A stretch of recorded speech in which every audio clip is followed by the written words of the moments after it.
So I'm a biologist as well, and my talk will touch on some of the same themes as Peter's, and I'm pleased to say from a similar point of view a lot of the time, not all the time. Just to establish where we're at for the astrobiologists in the audience, this is essentially what's going on in us right now. These are the mitochondria in our own cells. And what's going on as we respire is we're stripping electrons from food, and we're passing them down a chain of proteins, the respiratory chain, inside a membrane, ultimately to oxygen. And that flow of electrons to oxygen is powering the extrusion of protons across the membrane. So this is a proton-type membrane, and here's the ATP synthase that Peter was talking about. It's the flow of protons through the ATP synthase which is driving ATP synthesis. Now you can get rid of food and have hydrogen sulfide or hydrogen as an electron donor here. You can get rid of oxygen. You could have nitric oxide or sulfate or something. The chain itself is slightly different. But this principle, shockingly, is basically conserved right across all of life as we know it. It goes back, this idea of chemiosmotic coupling goes back to Peter Mitchell in the early 1960s. There he is actually in the late 40s in Cambridge. And it was a period of known as the Oxford Wars for nearly 20 years or so. There was quite serious battles among the proponents about whether this really was the mechanism of respiration or not. It turns out that it is. There's a very nice quote from Leslie Orgel, who said, "Not since Darwin has biology come up with an idea as counterintuitive as those of, say, Einstein, Heisenberg or Schrödinger." It really is an odd idea. Nobody expected that this is how life would work, that rather than being simple chemistry transferring phosphate groups from one molecule onto another one, that there would be this intermediary of a proton gradient across a membrane. What's turned out really since then, LUCA, the last universal common ancestor, was almost certainly chemiosmotic, as we've seen in the last talk, had an ATP synthase. What's odd, though, is that chemiosmotic coupling requires pretty sophisticated membranes and pretty sophisticated proteins. Now, we've already heard that LUCA was a sophisticated cell and therefore had those things. So this doesn't give any direct insights into the origin of life. However, if the last universal common ancestor already had all of this, then it points back beyond LUCA, and it begs the question, well, how did it arise in cells before LUCA? So this is a tree that's from Bill Martin about 1998, and there's two aspects of this I'd like to raise. One of them is that eukaryotes are really arising in a chimeric event. So there was an archaeon host cell. This is now looking increasingly likely. We don't really know exactly which group, but something to do with the Loki-Archaeota perhaps, acquired a bacterial endosymbiont. So this is now generally accepted that the eukaryotes are not now considered a primary domain, they're considered a derived domain. They're still a domain of life, but the two primary domains really are the bacteria, the eubacteria and the archaea. And so the common ancestor of those two groups, which is not necessarily the common ancestor within these two groups, so again this is corresponding to what Peter was saying, but the common ancestor of the bacteria and the archaea was the last universal common ancestor. And Bill here has these two groups coming independently from a vent, you'll notice at the bottom, and I want to say why that is. It's to do with the paradoxical traits of the bacteria and the archaea. So we know they share a common ancestor, there's no question about that. The universal genetic code, the ribosomes, most of the enzymes and genes therefore involved in transcription and translation, parts of intermediary metabolism like the Krebs cycle, for example, and the requirement for chemiosmotic coupling and the ATP synthase. They all go back to this common ancestor, so they're all present in LUCA. What's different though, and this is not easy to interpret, the cell membrane in bacteria and archaea is fundamentally different. It's very similar in its biophysical properties, but it's fundamentally different in its chemistry and a lot of the enzymes required to form it. So the cell wall as well. So really the entire barrier between the inside of a cell and the external world, that's different in bacteria and archaea. So it begs the question, well, what did their common ancestor actually have then? Now, it almost certainly had a membrane of some sort. We just can't constrain exactly what sort. It must have had a membrane because it had proteins, membrane proteins like the ATP synthase. Even DNA replication, there's quite a lot of divergence between the bacteria and the archaea. There's not a lot homologous in those enzymes, is my understanding. Respiratory chains, Wolfgang will say more about this. It's very difficult to reconstruct the origin of the respiratory chain because of lateral gene transfer. There are different pathways of heme and quinone synthesis which suggests it might have arisen independently. this is just to give you a sense with the membranes. So this is the archaeal membranes here. So these are isoprenes in the tail here. Then we have an ether bond to a head group, which is a glycerol 1-phosphate head group. And this is our own type of membrane, fatty acids via an ester bond to glycerol 3-phosphate. Now, the difference between fatty acids and isoprenes, you could ascribe that to adaptation to different environments. But this difference in stereochemistry here is very difficult to ascribe to any selective advantage of glycerol 1-phosphate over glycerol 3-phosphate.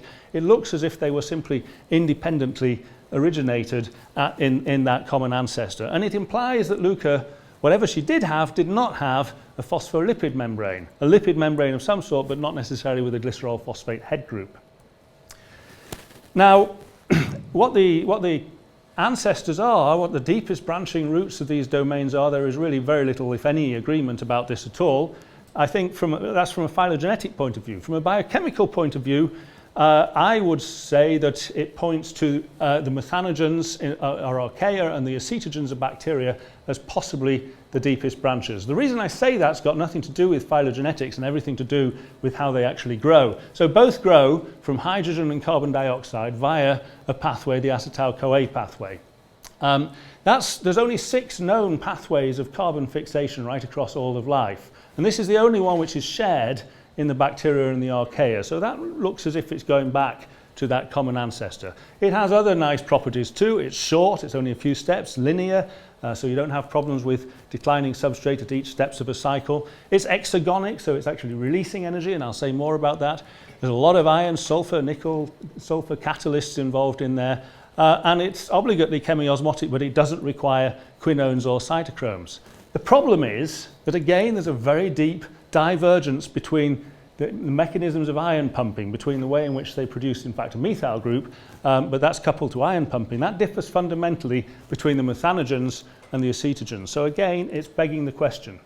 Well, one interpretation, which is my favourite interpretation to this, is, well, the problem is that membrane bioenergetics are universal, but the membranes themselves are not, and potentially neither is the active proton pumping machinery. So this paradox could be resolved if life originated in an environment where there were natural proton gradients across inorganic barriers, like these vents, for example. So this is Lost City, which was discovered in the year 2000, and it's an alkaline hydrothermal vent formed not by reactions between water and magma, but between rock, essentially, between minerals like olivine, which are extremely common in interstellar dust, I'm told, as well as in the mantle of the Earth.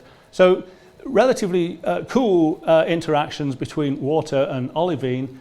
The olivine is oxidized, releasing hydrogen charged in hydrothermal fluids charged with hydroxide ions, so quite strongly alkaline, around about pH 11 or thereabouts. And we see similar things. So I'm told in stellar dust that the pH is around about 11. That's often taken to be serpentinization as well. There's detection of methane on Mars is often attributed to serpentinization, and the chances are as well on Europa and so on, there is serpentinization going on. All it really requires is water and rock and an atmosphere with CO2. So from an astrobiology point of view, these conditions should be extremely common, perhaps as common as billions of exoplanets in the Milky Way alone. So these conditions were pointed out by Mike Russell more than 20 years ago now. He referred to them as electrochemical flow reactors and pointed out, this was 10 years before the Lost City was even discovered, they should be saturated. Serpentinization gives rise to millimolar quantities of hydrogen. CO2, the early oceans we think would have been richer in CO2. There should be temperature gradients, but relatively mild temperature gradients. We don't have temperatures of 400 degrees as you see in black smoke events. They tend to be 50 to 100 degrees or thereabouts, that kind of temperature range. What you have is a microporous labyrinth, and you can see this is aragonite today, but in the Hadean, in the absence of oxygen and with ferruginous oceans, so lots of ferrous iron around, there should have been, we think, catalytic iron, nickel, sulfide minerals in these walls. And perhaps the most important thing from the point of view of this talk, pH gradients. The fluids coming in, the hydrothermal fluids, are around about pH 11. The early oceans, we don't know their pH, but 5 to 7 is probably reasonably conservative, relatively acidic because there was so much CO2 around. So that means that the structure of these inorganic pores, and think of this as a pore deep within the vent rather than at the very edge. So we have hydrothermal fluids in the inside of this, we have an inorganic barrier, and then percolating in from the oceans we also have relatively acidic ocean waters. And this is analogous to the structure of a cell. So here we have the cell membrane. This is what bacteria and archaea are doing, is they're pumping protons across the cell membrane outside, so we have a proton gradient between the outside and the inside in both cases. And it's a pH gradient of around about equivalent to 3 pH units in both cases. So both the magnitude and the polarity of this gradient are equivalent, which is interesting. It doesn't mean anything necessarily, but it begs the question, how could natural proton gradients across inorganic barriers drive anything at all? Well, the clue might be in the methanogens themselves, this is how they are generating methane in the first place. So this is going on in your own intestines now, and cows obviously contribute a great deal of methane to the atmosphere. What they're doing, and this is work from Rolf Tower over the last 5 or 6 years, is they're taking a pair of electrons from hydrogen and they're bifurcating the electron pair. So they're coupling an exergonic reduction of a heterodisulfide group here to an endergonic reduction of the ferredoxin. The ferredoxin is reducing the CO2 ultimately through to a methyl group attached to a cofactor. It's transferred to a separate cofactor, and then it acquires that same electron again from the heterodisulfide and it's released as methane. So we have a cycle going on here which is just releasing methane, and the only thing that's conserved is a proton gradient across the membrane. In actual fact, it's very often a sodium gradient, but they have sodium proton antiporters, which means that it's very easy to convert a sodium gradient into a proton gradient. What do they use it for? And here it seems they do use the proton gradient rather than the sodium gradient. Well, they use it directly to reduce ferredoxin via a membrane protein called the energy converting hydrogenase, which is powered by the proton motive force. The ferredoxin again reduces the CO2 through to the methyl group, and we have also running from that same proton motive force the ATP synthase. So this is essentially it as far as driving metabolism is concerned in methanogens. So the whole process of methanogenesis and electron bifurcation is generating a gradient. This gradient is free of charge if you're in a vent which has natural proton gradients. And so natural proton gradients potentially could drive both an ATP synthase and perhaps more plausibly at a very early stage of evolution an energy converting hydrogenase. It's an iron sulfur protein, membrane bound, driving the reduction of ferredoxin, another iron sulfur protein. And this is just to highlight that, in fact, you can't even see, there's shading around a lot of these. A lot of the proteins involved in electron bifurcation and carbon metabolism in methanogens and acetogens are iron sulfur proteins with structures which are reminiscent of greigite, the mineral greigite, which you would expect to find in that kind of vent. So the reaction between hydrogen and CO2 to produce organic matter under strictly anoxic conditions is exergonic. So to produce total cell biomass down here, so this is delta G is minus 1,000 or so, it's not millivolts, I can't remember what the unit is, joules per gram. Nucleotides are up here, so it's endergonic to produce nucleotides. There has to be some form of coupling in this system to generate nucleotides, but amino acids and fatty acids should be formed fairly spontaneously under that set of conditions. Of course, they're not. They don't form very easily at all under these conditions. And the reason is there's an endergonic barrier to get through the first couple of steps of reduction of CO2. This is the geochemical pathway to get up to formaldehyde here, and then it's exergonic after that. What methanogens actually do is suppress that initial energetic barrier using the proton motive force, using the ionic gradient here. And that's what you have free of charge in the vents, which begs a hypothesis which we've been trying to test. This is the problem from the point of view of reduction potential in millivolts. The reduction potential of the hydrogen-proton pair is not sufficiently reducing, it's not low enough. This is an inverted scale, so minus 600.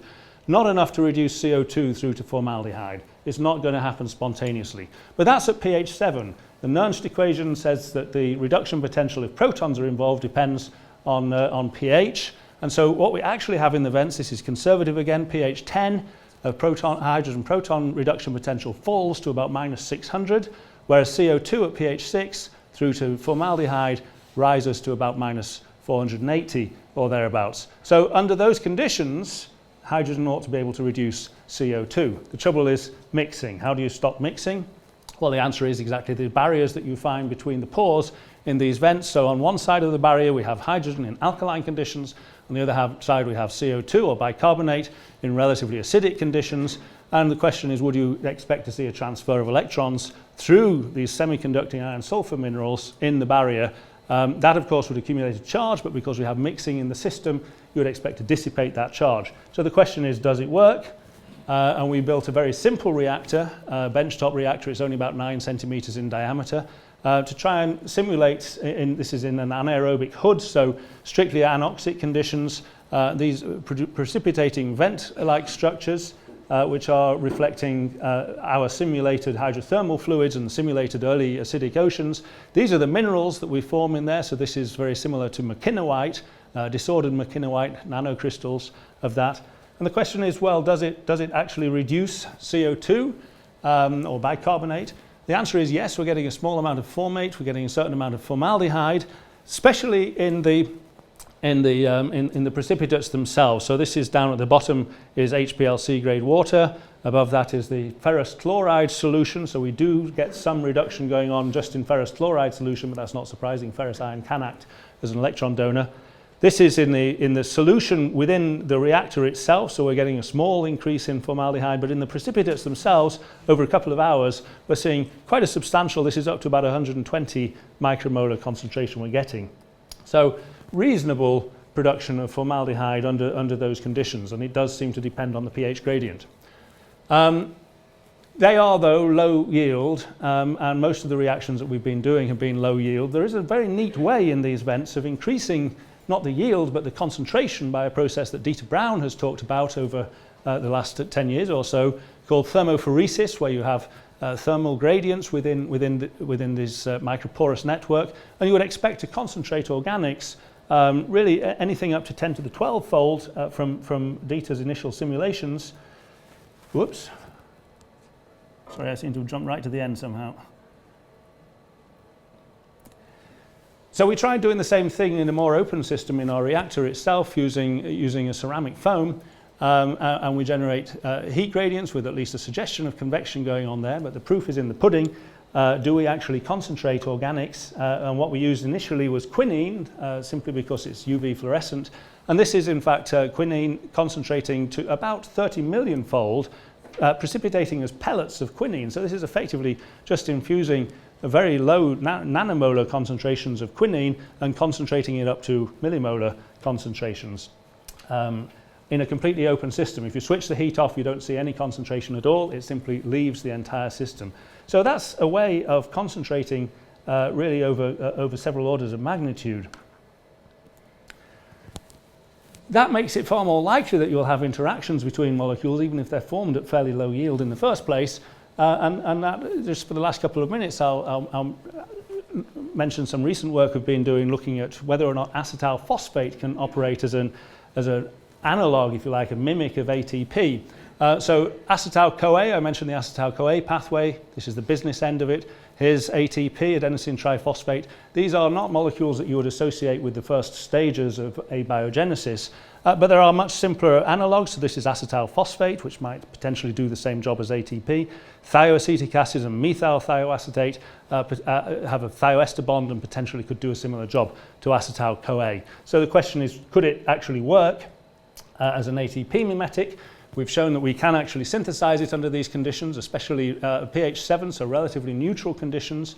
We still get a reasonable amount at pH 8. We get nothing at all at pH 11, but because you have continuous mixing going on in these vent systems, you don't necessarily have to insist that it's going to be pH 11. It could be really anything between pH 5 and pH 11. So we're getting reasonable amounts, especially in the presence of magnesium. And I should just note here that if we haven't yet shown every step of the pathway to making acetyl phosphate, well, we're still working on that now, but the assumption is that the first steps of reducing CO2 through to formaldehyde and beyond onto methyl sulfide, we hope, means that the synthesis of acetyl phosphate should also be powered ultimately by the proton gradient itself. Can it phosphorylate things? Yes, to a degree. Again, fairly low yields. So this is looking initially at ribose here at different temperatures. 20 degrees C and 50 degrees C, and this is adenosine, phosphorylating adenosine to adenosine monophosphate, again 20 degrees C and 50 degrees C. So yes, it's about a 1 to 2% yield, that's all, but it is able to do it in water with nothing else. And this is looking at polymerization of amino acids. So far we've not succeeded with nucleotides, but with glycine, this is forming diglycine, or more strictly diketopiperazine, which is a cyclic form of diglycine. This is TMP for comparison, and this is using acetyl phosphate. So we're getting a yield of 30 to 40% or so, really within minutes to hours, and it tends to last for around about a week. So what we're doing, and this is the final slide, is the acetyl-CoA pathway, starting with hydrogen and CO2, taking you through to acetyl-CoA. The next step's going to pyruvate into an incomplete reverse Krebs cycle here. Most of those steps involve carboxylation or hydrogenation powered by ATP. The stars are showing ATP power. So can this be done abiotically, one reaction at a time through to these? So most nucleotide bases, for example, are produced in methanogens from amino acids and so on. That's all. I'm happy to take questions. Thank you.